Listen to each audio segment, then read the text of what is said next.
Hello, so welcome to Introduction to Essential Oils. So I have made this PowerPoint to help you understand where essential oils come from, how they are made, and what is their benefit. So first, essential oils are distilled from things like shrubs, flowers, herbs, and bushes.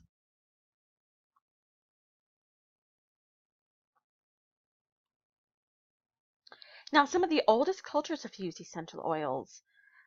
Cultures like China, Egypt, and other Middle Eastern countries.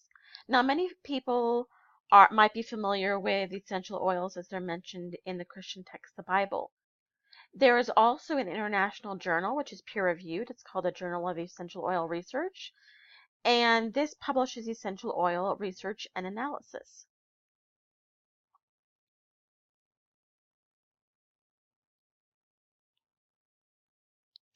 Now, here's a picture of how essential oils are made. So you can see here that water is heated, creating steam. And then the steam passes through the plant matter or whatever is pulled out from the tree or the herb. And then the steam rises in step 3.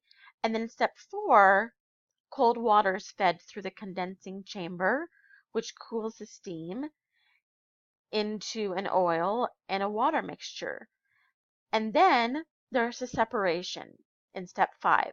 So the oil is going to rise to the top of the water, and then the oil will be extracted. Picture that the bark has been taken off and that the tree trunk below has been cut so that the resin can come out. Now, normally below, as there has to be some kind of cup or something that catches the resin. So this is going to usually take a long period of time. And so this is called resin tapping. And then over on the right here, you can see a more detailed picture of cold pressing. Now, distillation, resin tapping, and cold pressing are the most popular and effective way to get essential oils. Now, with some herbs and flowers and things like that and trees, it takes a lot of the resin or the herb or the flower to make a small amount of oil. This is just an example. These are just some examples of how much oil it might take. So for example, 60,000 rose blossoms makes 1 ounce of rose oil. Lavender is more abundant, so you're going to be able to make more oil with less pounds of lavender, and so on. Now, essential oils have the ability to flow into areas like your muscles and your kidneys and your liver, and they can absorb into fat tissue, which is one of the reasons why a lot of people will put essential oils on their skin, because your skin is the largest organ, and so it's going to go straight down into your bloodstream and into the tissue and into the fat. Now, essential oils can also cross the blood-brain barrier, which is great for mental and emotional support. Now, if you put it on your skin, the oil is going to work, or it's going to last 60 to 90 minutes.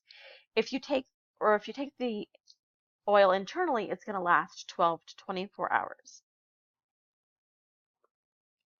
Now, this is just a picture that shows inhalation and then using topically. So you can see what happens when you inhale essential oils, maybe through a diffuser or just putting a couple of drops on your hands and inhaling it, or if you decide to put essential oils on your skin.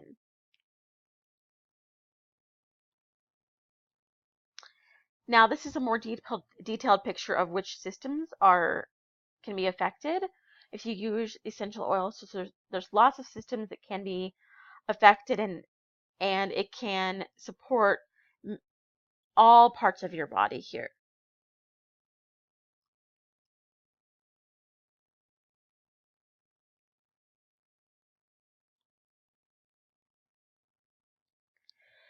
Okay, so let's talk more in depth about how to apply oils or how to use them. So essential oils are a high concentration of the herb or the flower or the resin. So in order to protect your skin, you're going to need a carrier oil, or you can also diffuse it or inhale it straight from the bottle. So if you diffuse it, you're going to want to make sure that you have a high quality diffuser. Now, the reason for this is that a diffuser uses water, and we all know that oil and water separate from each other. So you want to make sure that your diffuser is high quality and not cheap plastic, because oils, when they're not in a carrier oil or combined with something, they're going to break down plastic. So since oil and water separate, you want to make sure that you have a high quality diffuser so the oil's not going to break down the diffuser if it's made out of plastic. Now you can also inhale the oil straight from the bottle. You can put it in the palm of your hands, or you can also put it in the carrier oil. Now topically, if you're going to put it on your skin, anywhere on your skin, you want to make sure that you use a carrier oil, and I'll show some carrier oils here in a minute. And then you can also put essential oils on your hands and feet. These are called flex points or reflexology. And then internally. Now, if you want to put essential oils internally or use them internally, you need to make sure that you are drinking water afterward. Now, some people will drop the oil underneath their tongue and then drink water afterward. Some people want to mix it with water. You should always mix your essential oil in a glass, never in a plastic glass, because once again, water and oil separate, and that oil is going to break down plastic bottles. And then we're going to talk a little bit more about some safety issues. After I show you this, this is the flex foot chart or foot reflexology.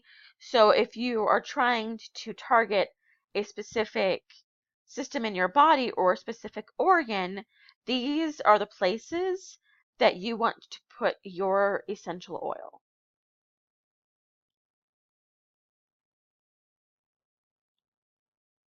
And then this is a chart for hand reflexology, or um, the flex points for the hands. So again, these are the places that you want to put the oil according to what system you want to try to help or improve.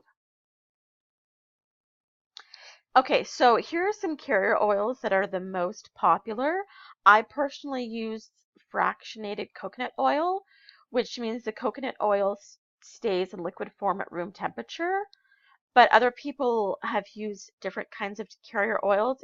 That's a personal choice. One thing you need to make sure of is that the essential oils need to be protected from the oxygen and sun. So amber glass is best. I buy my amber glass actually off of Amazon, and it's pretty cheap. And it looks like this on the right here. And also, when you're not using your essential oils, you want to make sure that the lid is closed or it's on tightly. And then make sure that you keep your essential oils out of the sun, especially citrus oils, because they are photosensitive.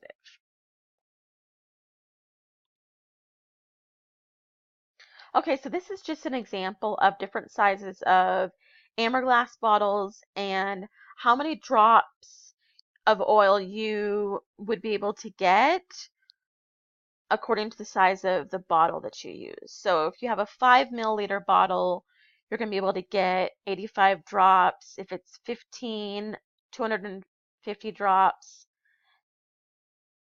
And then how long it lasts, of course, or how many applications depends on you and how many applications you're doing per day. So I use my essential oils every day. Some of them I use more often than others. So for example, my essential oils all came in 5 milliliter bottles. So my lemon essential oil was the first one that I ran out of. And so that lasted me about a month. Now, since I'm using essential oils several times a day now because I'm learning more about what they can do, of course, I'm going to go through the essential oil faster. Now, you want to make sure that if you have a dropper, so these bottles right here have a dropper on top. So if you have a dropper, you want to make sure that it's not your oil bottle doesn't have a fast dropper. Now, the bottles that I bought on Amazon do have a very slow dropper actually. And then the company that I bought my oils from, which is Young Living, their oils also come out pretty slow. So that's a good thing. You don't want the oils to come out too fast because normally you only need 1 to 3 drops with your carrier oil. Now, with carrier oils, you're going to do a 50-50 ratio. So 1 drop of essential oil to 1 drop of carrier oil. And that is for on your skin. So this is oil safety. And as I said, citrus oils are photosensitive. If you put them on your skin, if you decide to put like lemon or lime or tangerine or grapefruit essential oils on your skin, you need to avoid the sun for 12 to 24 hours. Now, you never should put oils in your eyes or ears or mucous membrane. And then let's talk about what happens if you have a reaction. Now, some people have more sensitive skin. So if your skin starts to burn, you want to take the oil off with a carrier oil. You never want to try to wipe it off with water because oil and water separate.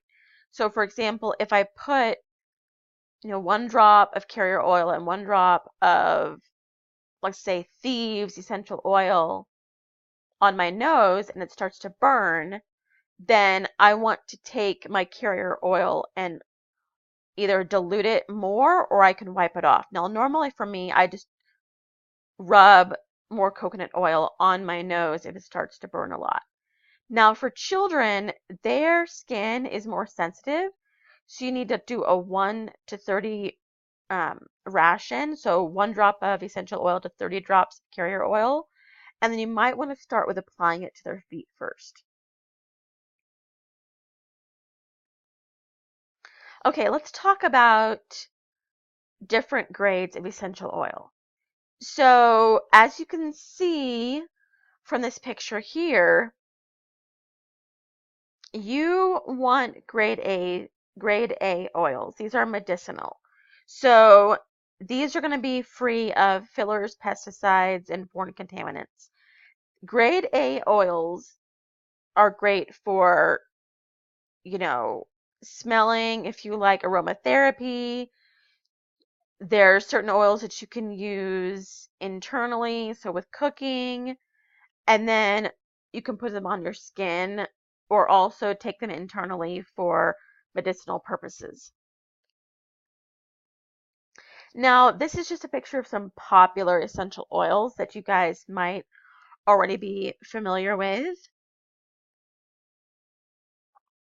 And then underneath is just a few of the things that they can help you with.